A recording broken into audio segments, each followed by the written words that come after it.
I wasn't exaggerating when I said there was the dankest weed in Louisiana. Writing?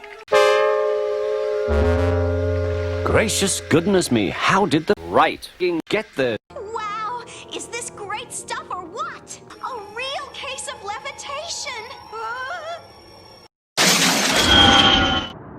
Look out the window. That's a shame, she was really nice. Yeah, anyway, and if there's one thing I can't stand, it's tomatoes. A few moments later. For the last time, we did not order a giant trampoline. You know, pal, you could have told me that before I set it up.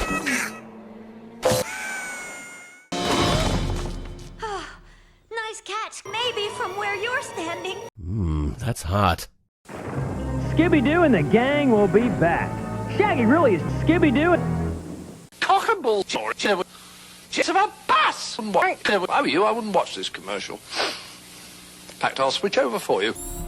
It looks like a ghost. It is the ghost of Morgan Freeman. Well, that wraps up this mystery. Let's head for the malt shop. Son of a bitch! Food to go!